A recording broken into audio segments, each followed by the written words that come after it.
I was an assistant at an architecture firm. Alone in the world, a billionaire came for a meeting. I saw his ring. It was identical to my dead father's. I confronted him. He went pale. "Who was your father?" I said his name and he started crying. What he told me next changed everything. "I've carried my father's ring around my neck for 20 years, a silver band with geometric engravings. I was 6 years old when he died, so I don't remember much about him. Just flashes. His laugh. The way he'd sketch on napkins at restaurants. But I remember the day my mother gave me his ring. I was 8. She pulled it from a small wooden box and said, 'Your father wore this every day. He wanted you to have it when you were old enough to understand what it meant.' I didn't understand then. I wore it on a chain around my neck and forgot about it most days. Until the afternoon, I saw a billionaire wearing the exact same ring. And everything I thought I knew about my father, about my life, shattered in an instant. Before we dive in, have you ever discovered something that completely changed how you saw your past? Or learned a truth about someone you loved that you never knew? I was late getting back from lunch. I rushed through the glass doors of our Chelsea office building and took the elevator to the 4th floor. Elemental Architecture occupied the entire floor. 12 employees doing high-end residential projects, nothing like what was happening today. Today we were pitching for the biggest project in the firm's history. The new headquarters for Armstrong Technologies, $50 million. If we won this, it would change everything. I stepped off the elevator and nearly collided with Anna, our receptionist. "Charlotte, thank God they're here. Early." My stomach dropped. "Armstrong. Christian Armstrong himself. Gregory is freaking out." I dropped my bag at an armchair and ran to the conference room. Gregory, the firm's founder, looked like he was about to have a heart attack. Lauren, our lead architect, was frantically pulling up files. Tyler was adjusting the projector. "Charlotte?" Gregory barked. "Water, coffee. Make sure everything works." I moved fast, set up glasses, started coffee, tested the projector. All in under 3 minutes. "They're coming up." Anna's voice crackled through my earpiece. The elevator dinged. 4 people stepped out. 3 men in dark suits, and 1 man in a charcoal gray suit that probably cost more than I made in 6 months. Christian Armstrong. I'd Googled him after we got the meeting. 52 years old, MIT graduate, founded Armstrong Technologies 26 years ago. Net worth, $3.8 billion. Never married, notoriously private. In person, he was taller than I expected. 6'2" maybe. Salt and pepper hair, sharp features, intense dark eyes that seemed to take in everything. "Mr. Armstrong," I said. "Welcome to Elemental Architecture. I'm Charlotte Pierce." "Thank you, Charlotte." I led them to the conference room, poured water, made sure everyone had what they needed, then took my seat in the corner with my laptop, ready to take notes. The presentation began.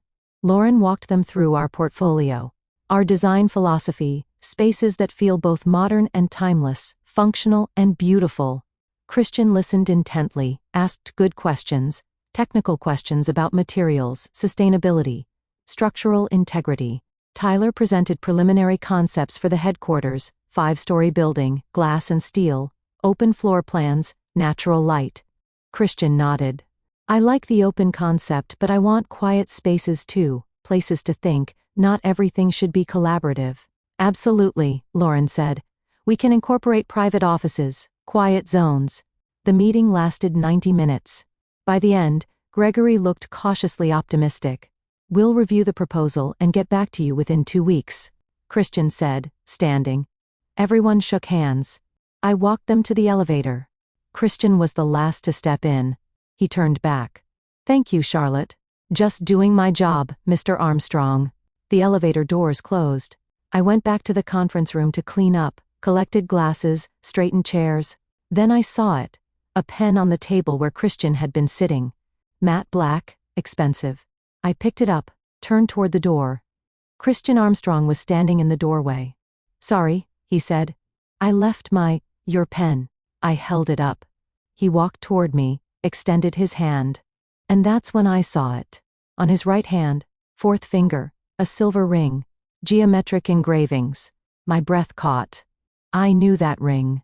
I'd been wearing the exact same ring around my neck for 20 years. Time slowed. My heart pounded. I reached up without thinking, pulled the chain out from under my blouse. The ring dangled in front of me, identical to his. Christian's eyes followed the movement, landed on the ring, and the color drained from his face. He stared, not at me, at the ring. "Where did you get that?"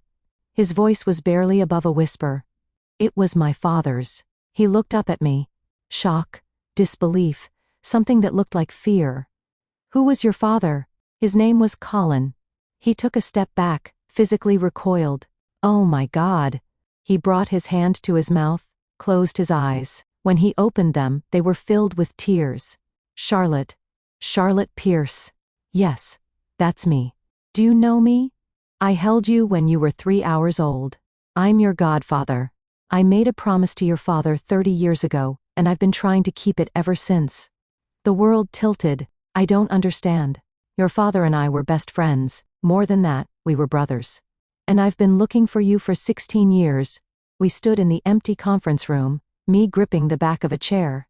Christian Armstrong, billionaire, stranger, staring at me like I was a ghost. "I need to explain," he said, "but not here. Please, let me take you somewhere we can talk. I'm working. I can't just leave. When does your shift end?" 6. "I'll wait. There's a coffee shop to block south, Rowan's. Please." I looked at him, at the tears in his eyes, at the ring on his finger that matched mine. "Okay, 6 o'clock." He left without another word. I stood alone, my hand clutching my father's ring. What the hell just happened? Christian was already there when I arrived at the coffee shop, corner table, 2 lattes waiting. I sat down across from him. "Your father's full name was Colin James Pierce," he said, without preamble. "Born in Portland, Maine, parents died when he was 16, raised by his grandmother, full scholarship to MIT. We met junior year, Architect Society." I stared at him. I don't know what to say yet. "Can you continue?" "Colin was my best friend, my brother, the only family I had." "My mother never mentioned you?" "Never. I've never heard your name before today." Christian looked down. "I know. When your father died, I tried to help, offered money, support, anything. But your mother never accepted it. She didn't want charity. She told me she could handle it alone." "So you left?" "No. I kept trying. For 4 years, called, sent letters. Your mother refused every time, and she got annoyed at my attempts. Then she remarried, changed your names to Bradford, moved to Connecticut. I admit I gave up for a while, but I always tried to reach her from time to time." "Why does it matter?" "My father is dead. I made a promise." He held up his right hand, showed me the ring. "December 1994. Your father and I were 22, both orphans, both alone. We made a pact. We'd never be alone again. We'd be brothers. If one of us died, the other would take care of the family left behind. We exchanged rings that night. This ring I'm wearing? It's Colin's. He gave it to me. I gave him mine." I pulled my chain out, looked at the ring. "So this was yours?" "Yes. Colin wore my ring. You wear my ring. I wear his." The weight of it hit me. Why didn't my mother tell me? "I don't know. She wanted to forget, so she cut contact, and reaching directly to you seemed wrong without her blessing." I stood up. Too fast. Chair scraped loudly. "I need to go." "Wait. I don't know you. I don't know why my mother never mentioned you, but she had her reasons, and I trust her more than I trust a stranger with a ring. Charlotte, please. Thank you for the coffee." I walked out. I couldn't sleep that night. I lay in my tiny studio apartment in Astoria, staring at the ceiling, the ring clutched in my hand. Why had my mother never told me? I got up, opened the wooden box where I kept my parents' things, photos, letters, and at the bottom, a sealed envelope for Charlotte. "When you're ready," my mother's shaky handwriting. I'd never opened it, never felt ready. Tonight, I tore it open. Inside, a letter, and a photograph.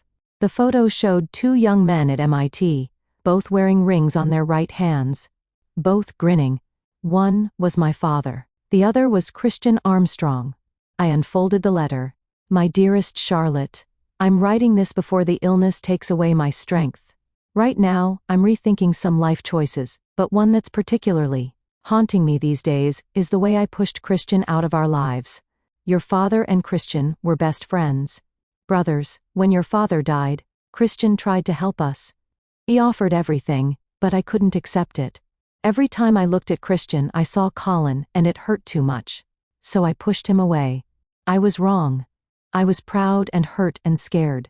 I took you away from the one person who loved your father as much as I did, the one person who could have kept his memory alive. Christian adored you. He called you Little Charlie. He's your godfather. He held you the day you were born. He would put you on his shoulders and run around the yard.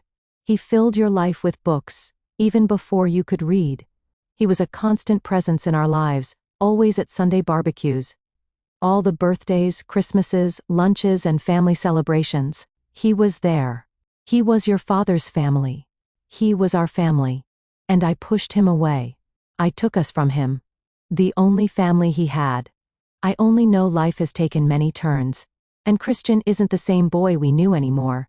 I can't reach for him now. What will he think? I don't want him to think we want something from him, that we're taking advantage of him. But he tries to contact us from time to time. The next time he does, if he looks for you, please, my love, give him a chance. For him and for you. You don't need to be alone. I love you always, Mom. I read it 3 times, then I cried. Because I had been alone for 2 years, living in a shoebox, paying off my mother's medical debt, and the whole time there had been someone looking for me. My mother had stolen that from both of us. I looked at the photograph, my father and Christian, brothers. I made a decision. The next morning I called Christian's office, Armstrong Technologies, Mr. Armstrong's office. This is Charlotte Pierce. I need to speak with Christian Armstrong. 10 seconds later, Charlotte, his voice, breathless, hopeful. Can we meet today, after work, same place, 6 o'clock? I'll be there. Christian was already there when I got to the coffee shop, same table, 2 lattes waiting again. I sat down. Thank you for calling. Did you talk to your mother? He asked. My mother died 2 years ago. He looked genuinely shocked. Charlotte, I'm so sorry. Thank you. But I found a letter she wrote me. She explained why she pushed you away. She regretted it. She wanted me to find you. Christian's eyes glistened. I never blamed her. Grief makes people do things they wouldn't normally do. What happened to her? Alice? I spent 2 years taking care of her full-time, watching her fade. So by the time she died, I'd already grieved in some ways. But the emptiness remained. After she divorced my stepfather, it was just the 2 of us in the world. And then, just me. That must have been really hard. I'm familiar with the feeling. You mentioned you were an orphan, just like my father. Yes, I've never met any blood relatives. I grew up in the system and got lucky to have an amazing teacher that saw something in me and kept guiding my way through school. She's the reason I made it to college with a full scholarship. But, unfortunately, she's been gone for a long time. I'm sorry to hear that. Did you never get married? No. I guess I just got used to being alone. I don't really let people in. Work takes up all my time anyway. About that, my mother wanted to make sure you didn't think we were gold diggers. She didn't want your money, and neither do I. Don't worry about that, Charlotte.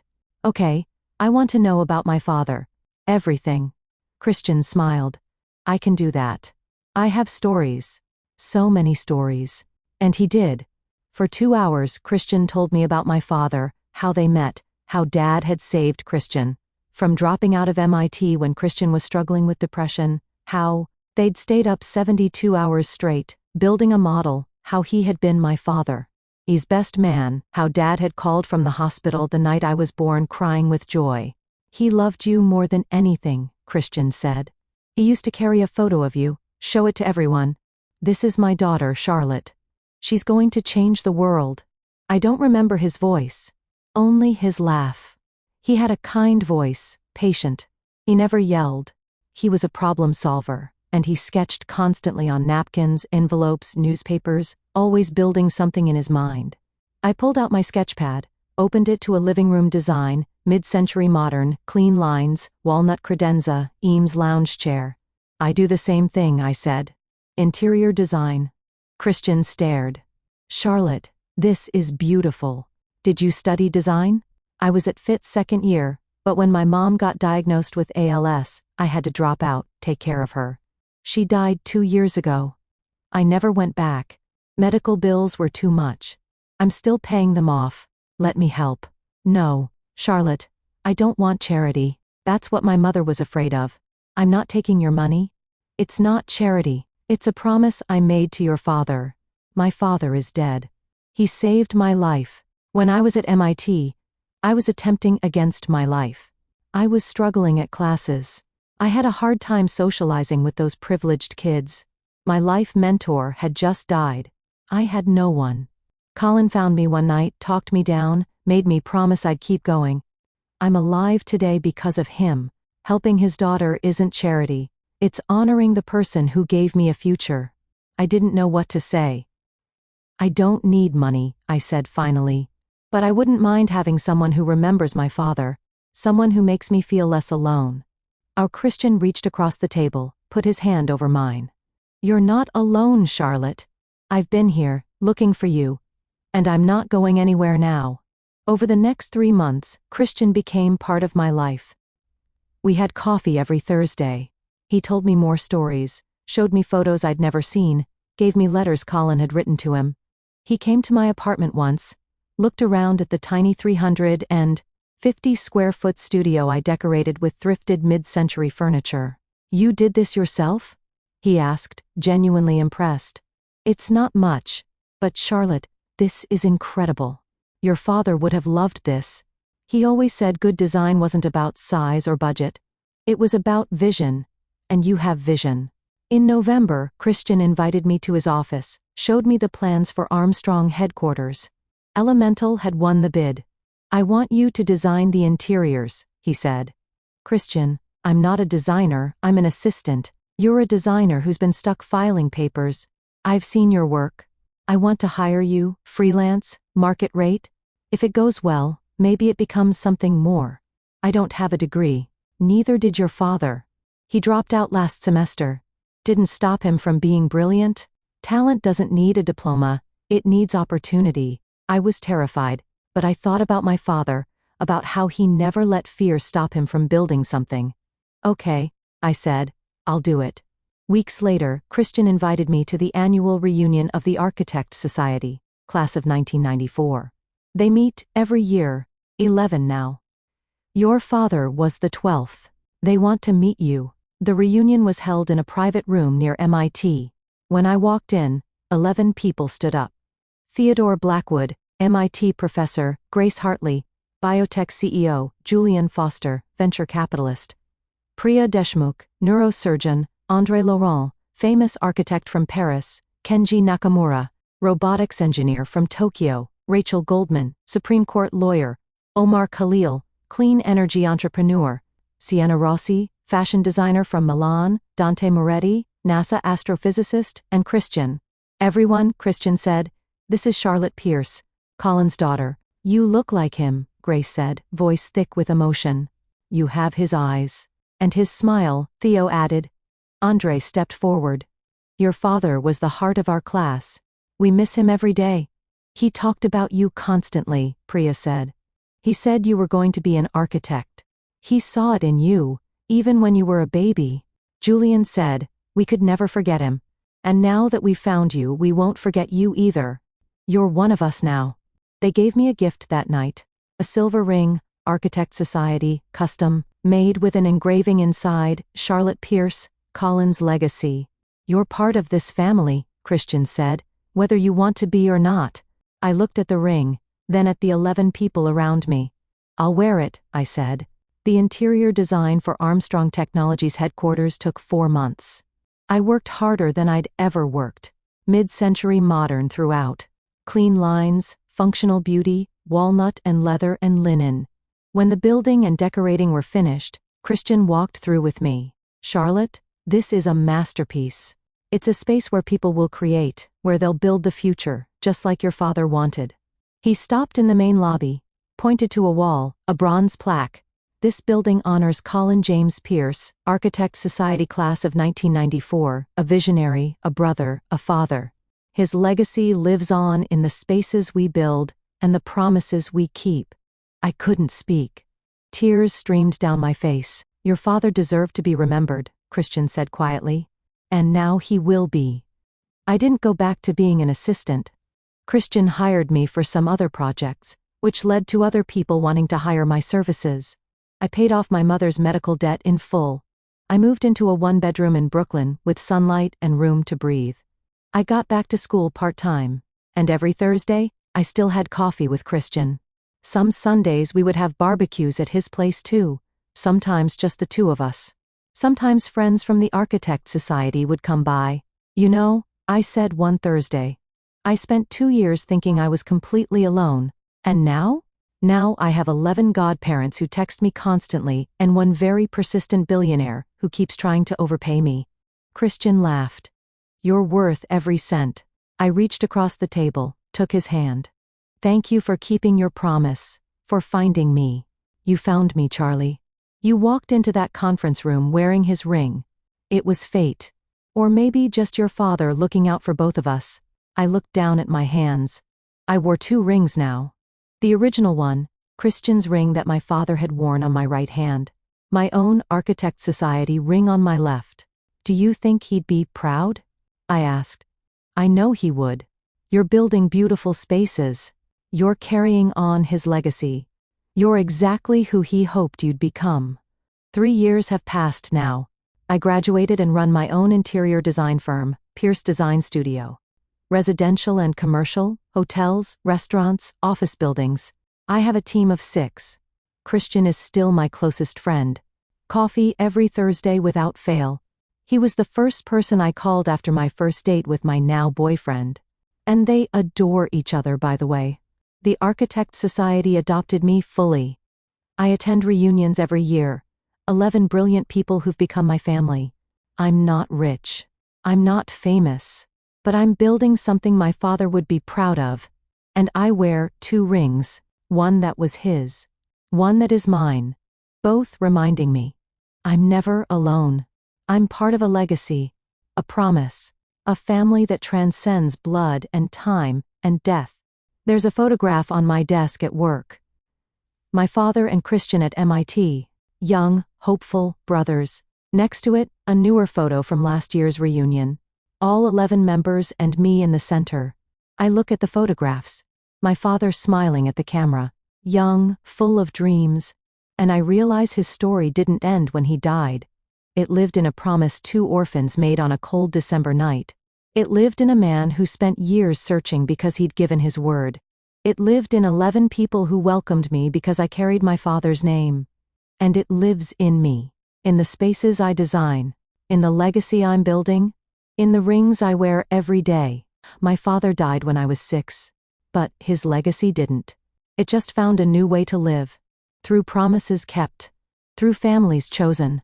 Through love that refuses to die. If you were Charlotte, would you have trusted Christian immediately when he said he was your godfather? Thanks for watching. Take care. Good luck.